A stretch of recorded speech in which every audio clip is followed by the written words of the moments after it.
Right, the ambition today is to get the gearbox out, get the clutch changed, have a look at everything, see if there's any oil in it, and then put it all back together, ready for the next phase of bits to arrive. So when my new ABS module, or my replacement module arrives, when my I need to get a new power steering gaiter when that arrives. So a few bits that I'm waiting on. I also need a gearbox switch. So when all that comes together, then I'll be able to hopefully put it all back together pretty quickly.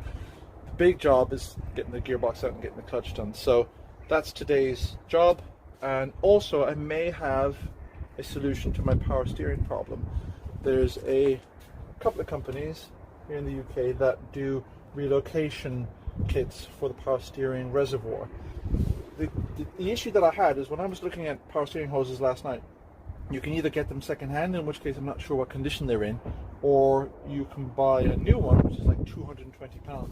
For about half that, I can get a relocation kit, which will replace the hoses that are here, but more importantly, it'll move the power steering reservoir from there to somewhere else in the engine. I'm not sure where it is at this stage, but what that will do is prevent this ever happening again. So I'll have a better power steering system, stop all the crazy noises, and it will also make sure that I have no leaks in the system in the future. So I have lots of stuff that I'm waiting on, but until they arrive, I'm going to crack on it and get this clutch changed.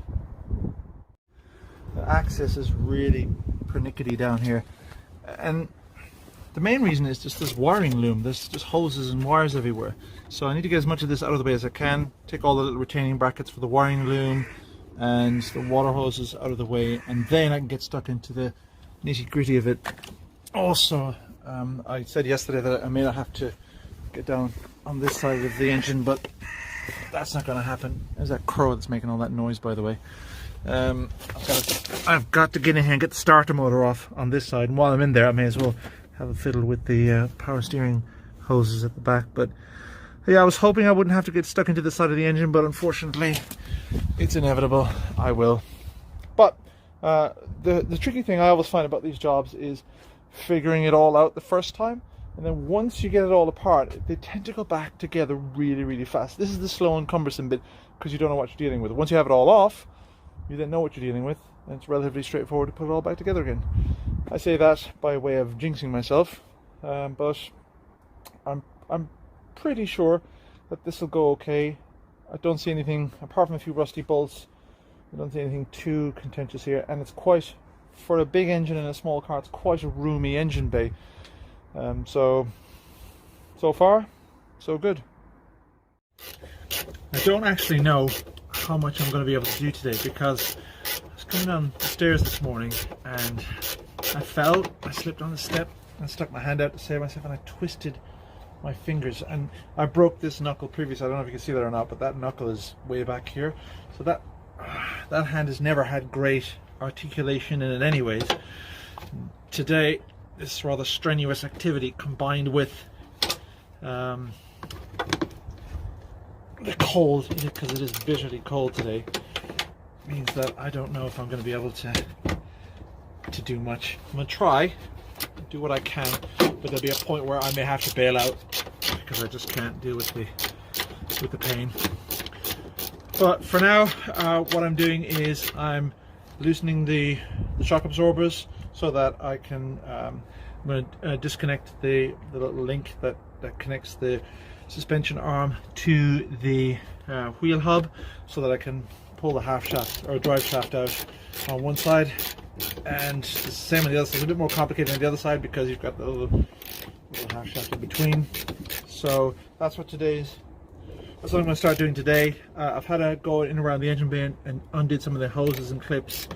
I've got the engine supported. I should have an engine brace, but I can't get hold of one at the moment, so I'm supporting it from the underside instead. It's very cold and very pernickety work, so my hand is really sore. So I'll do what I can today, but it may be a case that I bail out early and attack it afresh maybe next week when the weather's a little more cooperative and my hand feeling a little bit better. Okay, so just to go into a bit more detail about what I've just been doing. In order to get the drive shaft out, you just loosen the top of the shock absorber to allow the whole suspension assembly to wobble around a little bit. Then you undo this little link here into the lower wishbone, and basically then you just need to prise out the drive shaft or the gearbox assembly, and there it is. And when I pulled it out, there was zero oil, no oil at all came out, so there's not a lot of oil in that gearbox. But as I say, driving it around here, it all feels fine. So I don't think it's been driven very far with zero oil in it. But we'll top it up and see how it goes. As I say, I'm gonna have a little poke around when I get the gearbox out to see what kind of condition the gearbox itself is in. But yeah, it's not the best thing in the world to pull out a drive shaft and not have any oil come out. But we'll see. As I say, my main thing is that when I sell this car on, that whoever gets it gets a good car. So if the gearbox is any way dicky at all, I will change it. I'm not about to send someone off with a gearbox that's about to blow up. On the flip side of it is, on the flip side, if it's still okay and if the gearbox is all right, then there's no point, replacing it unnecessarily. It hasn't done a lot of miles. The car doesn't look like it's ever been abused or trashed, so it could be just one of those things. So we'll see. We'll see. I am taking refuge here in my shed for 5 minutes. I get some heat back into my fingers. My hand is still very sore, but despite that, I've made good progress today. I'm reasonably happy. The reason I've taken a break now is I just wanted to consult with the workshop manual, because I'm struggling I can crack the gearbox in the bottom, but it's not coming off in the top. And there's a whole knot of wires and cables in there that just makes it really difficult to see what I'm doing.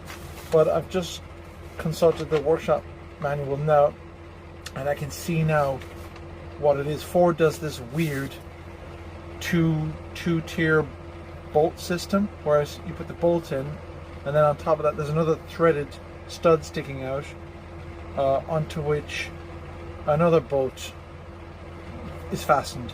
That's how the starter motor was held on, and also the top mounting bolt for the gearbox is done the same way, which I hadn't spotted before because it's buried behind this really clustery, tangled knot of wires.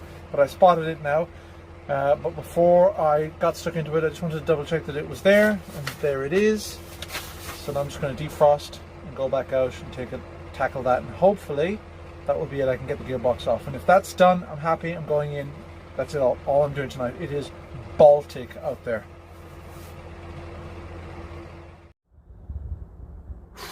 It is out. That's it. That's the famous infamous IB5 transmission. And actually, it's not that heavy compared to most gearboxes I've taken out in the past. And it's really quite titchy. That's it. This is all bell housing. That right there is the gearbox. And as I say, not very heavy, which is surprising. But I have noticed already that my slave cylinder, my slave thrust bearing is rattling around. So that needed to be replaced. So no harm getting this off anyways. I haven't had a look at the clutch yet, nor am I going to. My main concern today was to get this off. And if I got that much done, I was very, very happy, because access to the top here has been really, really difficult. But overall, in terms of taking gearboxes off, this isn't the worst I've done by any means. There's reasonable space in there, apart from the cluster of cables on the top of the engine. The bottom underneath it has been fine. The starter motor's at the front rather than the back where it usually is. So all in all, it's not a bad gearbox to change at all. And this isn't a bad car to work on at all. It would be a whole lot better if it wasn't sub-zero right now and about to snow on me. But overall, I'm really happy with this weekend's work. That is not bad, not bad, not bad. I'm happy with how things are going. Just have to wait for all my other bits and pieces to come in so that I can then start putting it all back together. And hopefully at the end of it, I'll have a really fun little car for, I hope, under £2,000, which was the budget I set myself. So fingers crossed. Hopefully this gearbox is okay. It's Friday evening and I am chomping at the bit to get stuck into this car.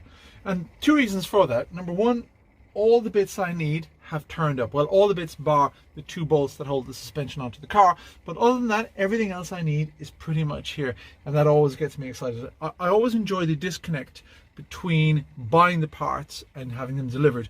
I hate buying them because you're spending money, but then a few days go by before they turned up. And so when they do turn up, it's like Santa delivers them. So they've all turned up, thank you Santa, and I cannot wait to get stuck into them. It's so much fun. The second reason I'm really happy, really stoked about tomorrow is I think I'm going to hit that point where I'm no longer diagnosing and disassembling, I'm now repairing and rebuilding.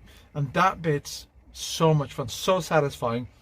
And also it goes together much faster than it does taking it apart because you kind of know where everything is. The only thing that can scupper you is if you forget something silly like a gasket or an O-ring. So I'm under no illusions that I'm going to finish the car this weekend, but at least I'm going to round the corner and start putting things back together.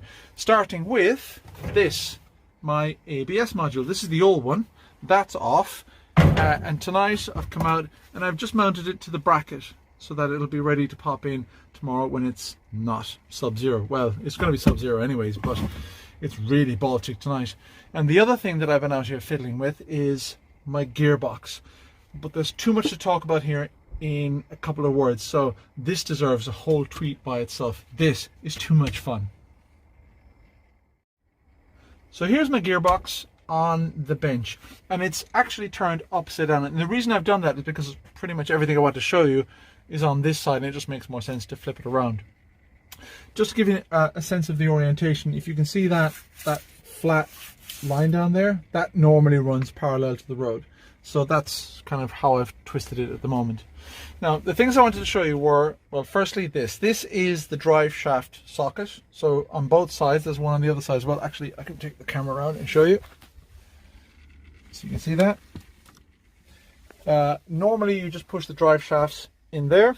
There's a little circlip on the end of the drive shaft that will click in there. It doesn't go in with a whole lot of force, but it's the whole suspension assembly that keeps the whole lot together. So it's really quite a fluid system. What's key to it is having a good seal, because that keeps the gearbox oil obviously from piddling all over the road. Normally in the past I have replaced these seals, but I've often regretted doing that because they're really difficult to seat. There's nothing can do it quite the way the factory does it. Now, if they were broken and damaged, then obviously I would, but in this case it's nice and supple, it's not leaking, there's no evidence of oil leaks on either side, so I'm just going to leave well enough alone on that one. But when I was having a look at these earlier on, I did turn the gearbox on its side and a whole load of oil came out of it that had obviously been sitting in little puddles inside it. So that's encouraging. It means that there is oil in the gearbox. It never ran completely dry, and because of that, because all that works in every gear, and because there's no noises and everything works smoothly, I'm confident that the gearbox never ran completely dry, and I think it's okay. So that was encouraging to see. So that was a good start to my evening. Now the last bit I want to share with you is the most interesting. So this hole here is where the reverse gear switch broke, and as you can see it's completely hollow. Now here's a good one, here's the replacement one, and the way it works is when you put it into reverse, which you do by pulling this all the way over. So this is the lever, these are the gear levers obviously, first, second, and then when you move across the H gate you move this little lever forward. That aligns a new set of gears, so then with a little bit of a tweak that becomes third and fourth, and then you go all the way over and then pull it backwards, and you'll hear it click a little bit differently, and that's reverse. And when you do that, you pull a little lever up here, and then that acts on this bearing. You can see it in that little bearing on the top of the switch, and that creates a circuit, and that's what turns your reversing lights on. And what's fascinating is in certain gears I can hear something rattling around in there. The bearing has gone into the gearbox. I put money on the bearing being in there. So I'm hoping that with a few twists, it seems to be very audible in fifth. You hear that?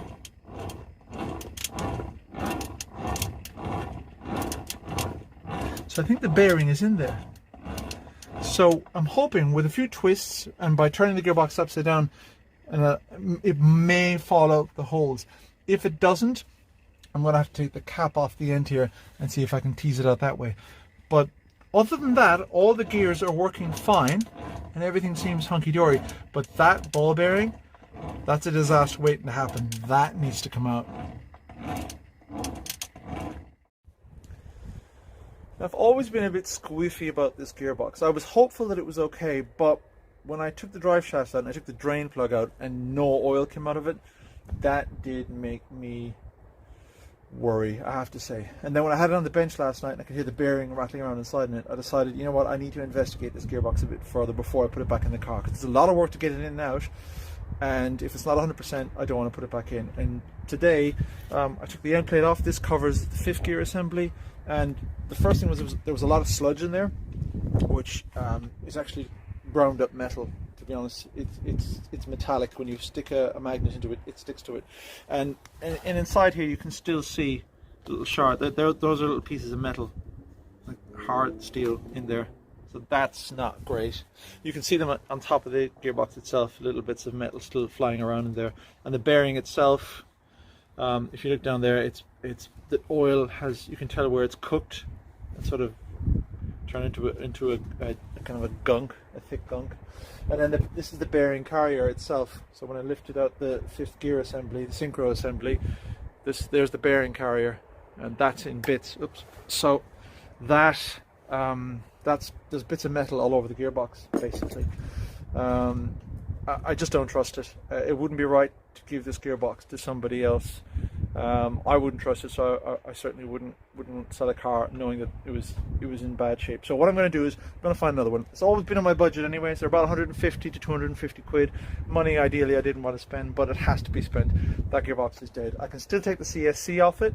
I can still take the switch, the reversing light switch, put the new one on. I can still, I'll fill it full of brand new oil, so the new gearbox will be absolutely tip top, but that one needs to go to recycling because I think this one's dead. I think it's been run dry and it's cooked itself. Now when I picked the Fiesta up, I noticed it was on 2 different sets of tyres. There were Sport Contis on the rear, which I think were the original spec, and it had ditch finders on the front. The Contis were right on the wear limit. The ditch finders were relatively new. In fact, I have the invoice for them inside. They're about 2 years old. And they were 59 quid each. Those horrible tyres. I could have stuck a set of tyres on the rear and sold it on like that, but it doesn't create the right impression. I want this car to appeal to somebody who's been looking for an ST and wants one right, and a key element of that is having the right tyres. So I picked up a set of Toyo Proxys TR1s. They're the 205, 40 or 17 size. Picked up a set of 4 of these for 265, fitted and balanced, and the old tyres disposed of. And look at them, aren't they sexy? They're a really good looking tyre, and they really sit neatly on the rim as well. When you think about it, these are 66 quid each. So for 7 quid a corner more, instead of having rubbish ditch finders, with a bit of research, last bloke could have had proper tyres on this car. But that's what happens, you know, if you don't know what you're looking at, you can end up paying too much for really bad tyres. Whereas with a bit of research and a bit of legwork, you can get some really nice tyres for not much more. The Fiesta taketh away, but it also giveth. This is the exhaust system on it. I don't think it's original. This one has Clarius written on it, and the back box, which is bigger than I was expecting, has GT exhaust written on it. So I think this might be an aftermarket setup, which would explain why it's blowing. There's been no cement or anything used, I think, to put this together. And if you do that, then as soon as the exhaust starts to expand in the heat, it'll start blowing, which is what's happened here. So what I'm doing now is, well, I took them off obviously. I've got to just clean off all the rust and gunk on them, and then I'm going to bond them back together with this Auspuff montage pasta, this exhaust mounting paste, and you just put it around. You know, it's like a glue almost. It's a cement that the heat of the exhaust will actually make it harden and dry and seal it all later on. But for now, I just need to clean it all off and put it all back in the car. So not too bad. And most importantly, I don't have to buy a new exhaust. So that's about £8. So I've saved a few quid as well. Happy days.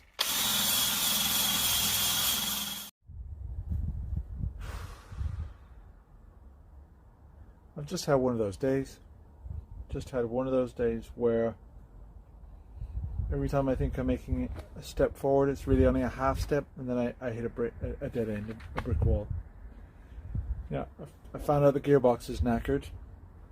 You know, I go to take the exhaust off, and one of the clamps breaks, so I can't put that back on.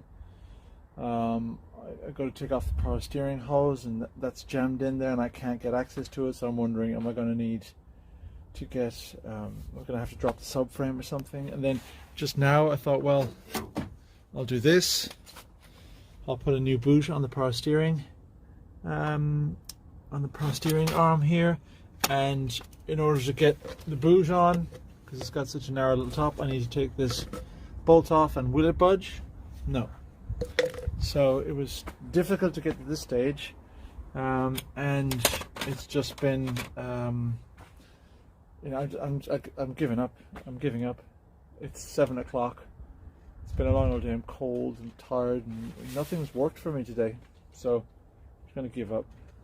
Yeah, not the best day, but you'll have days like these, and it will all be worth it in the end, and it will be running at some stage. But days like today, you think, am I ever going to get there?